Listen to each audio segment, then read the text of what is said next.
Sulit dipercaya, tapi ini bukan adegan film. Ini benar-benar terjadi pada Juni 2024. Saat itu kapal penjaga pantai Cina mendekat ke Second Thomas Shoal dan langsung bertindak. Mereka menyita senjata, merusak perlengkapan, dan memaksa pasukan Filipina untuk mundur. Semua dilakukan sambil mengklaim bahwa wilayah itu adalah bagian sah dari yurisdiksi Cina. Insiden ini bukan satu-satunya. Laut Cina Selatan memang sudah lama jadi titik panas yang melibatkan banyak negara. Dengan luas 3,5 juta kilometer persegi, kawasan ini sangat strategis.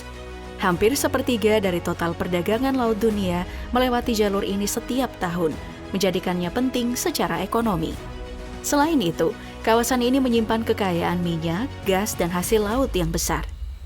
Nilai strategis itulah yang membuat negara-negara seperti Cina, Filipina, Vietnam, Malaysia, Brunei, dan Taiwan bersikukuh mempertahankan klaim masing-masing. Amerika Serikat juga tak tinggal diam. Meski tak punya klaim langsung, mereka aktif menjaga pengaruhnya dan ikut bermain dalam persaingan kekuatan di kawasan Indo-Pasifik.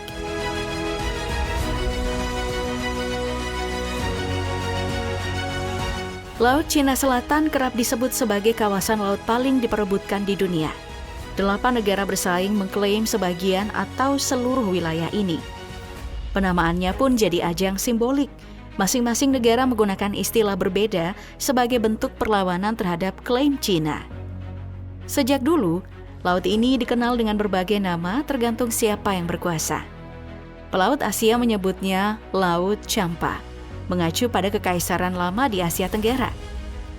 Pedagang Eropa kemudian menyebutnya Laut Cina karena menjadi jalur dagang utama.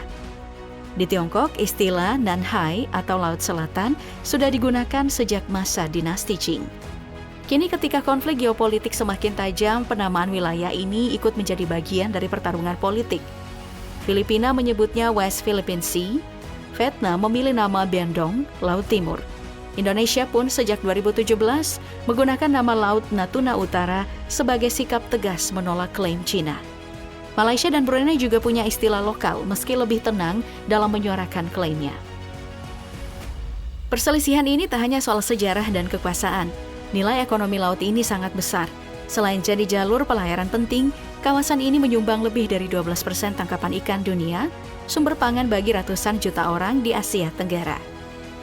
Laut Cina Selatan dulunya lumbung protein bagi Asia Tenggara, tapi kini overfishing, kapal-kapal ilegal termasuk dari Cina, serta konflik yang menghambat patroli, menjadikannya lebih mirip medan sengketa daripada sumber penghidupan.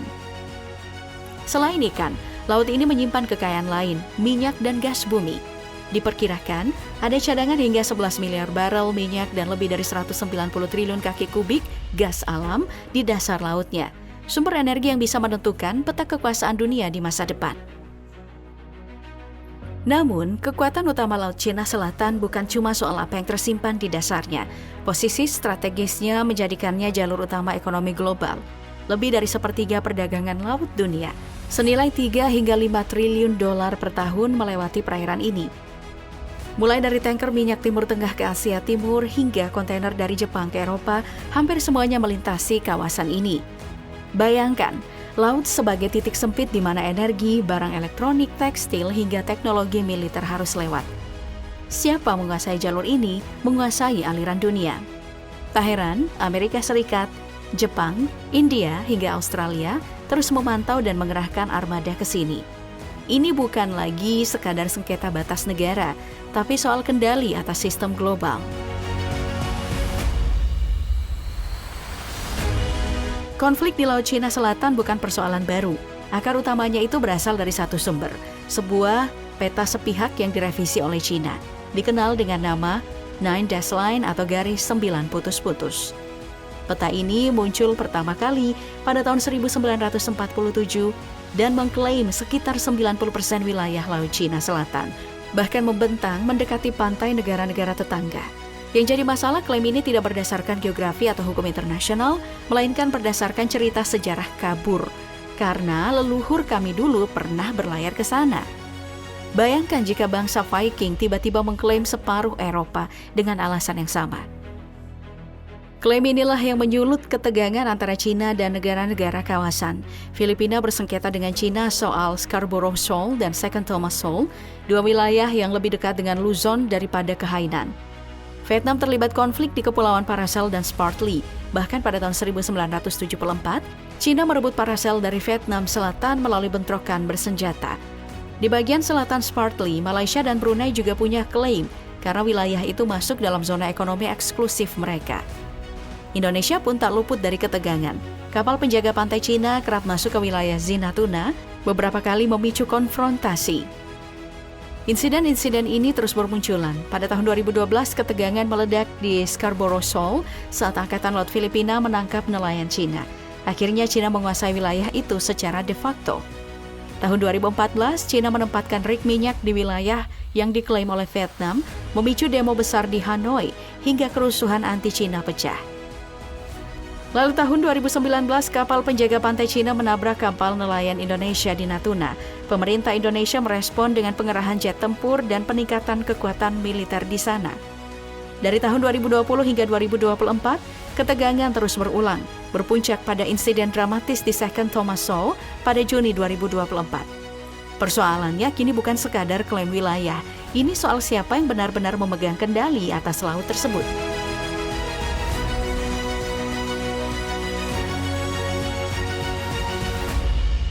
Karena kawasan ini sangat krusial secara geopolitik, keterlibatan Amerika Serikat bisa dibilang tak terhindarkan. Meski tak punya wilayah langsung di sekitar Laut Cina Selatan, Amerika Serikat yang kerap menyebut dirinya polisi dunia selalu merasa punya peran dengan alasan menjaga stabilitas, melindungi sekutu, dan mengamankan jalur pelayaran tersibuk di dunia. Washington sebenarnya tengah berupaya mempertahankan hegemoninya di Indo-Pasifik yang mulai goyah. Salah satu senjata andalan mereka adalah Operasi Freedom of Navigation atau FONOPS. Dalam strategi ini, kapal perang Amerika Serikat secara rutin melewati wilayah laut yang diklaim Cina, termasuk di sekitar Kepulauan Spratly dan Paracel. Tak jarang manuver ini memicu ketegangan, seperti pada akhir tahun 2023, ketika kapal perusak USS Gabriel Giffords dihadang oleh kapal Cina. Washington menyebut aksi itu berbahaya, sementara Beijing menuduh Amerika Serikat sebagai provokator. Namun, Amerika Serikat tidak sendiri. Mereka memperkuat aliansi terutama dengan Filipina. Lewat Mutual Defense Treaty 1951 yang diperbarui jadi ADCA pada tahun 2023, Amerika Serikat kini punya akses ke 9 pangkalan militer di Filipina. Beberapa di antaranya dekat Laut Cina Selatan dan mulai menyimpan senjata canggih. Latihan gabungan seperti Balikatan 2024 juga terus diperbesar. Vietnam pun didekati. Usai kunjungan Presiden Biden ke Hanoi pada tahun 2023, kedua negara menyepakati kemitraan strategis komprehensif. Meski begitu, Vietnam tetap hati-hati agar tak terlalu jauh dari China. Semua langkah ini masuk dalam strategi Amerika Serikat membangun kawasan Indo-Pasifik yang bebas dan terbuka. Lewat kerjasama dengan Jepang, Australia, India, dan Fakta Trilateral baru, Amerika Serikat secara terbuka menantang dominasi Cina di Laut Cina Selatan.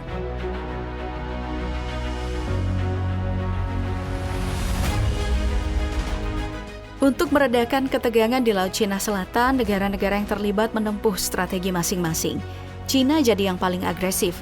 Mereka membangun pulau buatan di kawasan sengketa seperti Fairy Cross Reef dan Mischief Reef, lengkap dengan radar dan sistem rudal. Strategi mereka dikenal sebagai Habit Strategy, mengepung wilayah klaim dengan kapal nelayan, penjaga pantai, dan militer. Insiden penyerbuan kapal Filipina di Second Thomas Shoal adalah contoh nyata bahwa pendekatan militer masih jadi pilihan utama Beijing. Vietnam memilih jalur keras tapi tak konfrontatif. Mereka memperkuat armada laut, menjalin kerjasama militer, dan menolak tekanan Cina atas pengeboran minyak. Hanoi juga memperkuat kehadiran simbolik di pulau-pulau kecil sebagai bentuk klaim kedaulatan. Indonesia menempuh langkah serupa. Meski tak terlibat langsung di sengketa Spratly, wilayah Natuna kerap diganggu oleh kapal Cina. Sejak tahun 2016, militer di Natuna diperkuat, dari patroli rutin, latihan gabungan, hingga pembangunan pangkalan. Ketika kapal Cina masuk pada tahun 2020, Indonesia mengerahkan jet tempur dan bahkan Presiden Jokowi hadir langsung di lokasi. Selain itu, Indonesia aktif mendorong diplomasi ASEAN, khususnya pembentukan Code of Conduct untuk mengurangi resiko konflik. Sementara itu, Filipina menempuh strategi diplomasi berlapis. Mereka membawa China ke pengadilan internasional, memperkuat aliansi dengan Amerika Serikat dan sekutu, sambil tetap membuka ruang dialog. Upaya ini membuahkan hasil. Pada 12 Juli tahun 2016, Mahkamah Arbitrase Internasional di Den Haag memenangkan gugatan Filipina, menyatakan klaim China melanggar hukum laut internasional atau UNCLOS. Putusan itu juga menyebut bahwa beberapa fitur yang diklaim China juga tidak memenuhi syarat sebagai pulau, artinya tidak berhak atas Z. Bagaimana respon China? Mereka menolak ikut sidang, tak mengakui putusan dan terus melanjutkan ekspansi militer serta pembangunan pulau buatan di wilayah sengketa.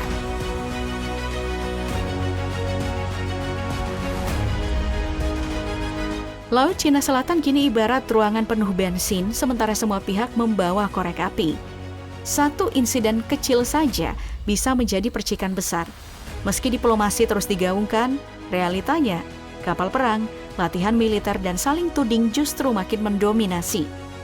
Lalu bagaimana masa depan kawasan ini? Ada dua kemungkinan. Pertama, jika ASEAN dan China benar-benar menyepakati Code of Conduct yang mengikat, tanpa pembangunan baru, tanpa aktivitas militer di zona sengketa, dan ada mekanisme penyelesaian lewat tribunal, ketegangan bisa diredam. Amerika Serikat tetap hadir sebagai mitra, bukan pemicu. Negara-negara Asia Tenggara membentuk aliansi regional atas dasar kepentingan bersama. Dalam skenario ini, diplomasi menang. Tapi, ada kemungkinan kedua, dan ini jauh lebih gelap. Bayangkan kejadian seperti Second Thomas Shoal terulang. Sebuah tembakan dari kapal Filipina memicu serangan balasan. Satu kapal tenggelam. Filipina pun memanggil Amerika Serikat lewat perjanjian pertahanan. Amerika mengirim armada. China menganggapnya provokasi.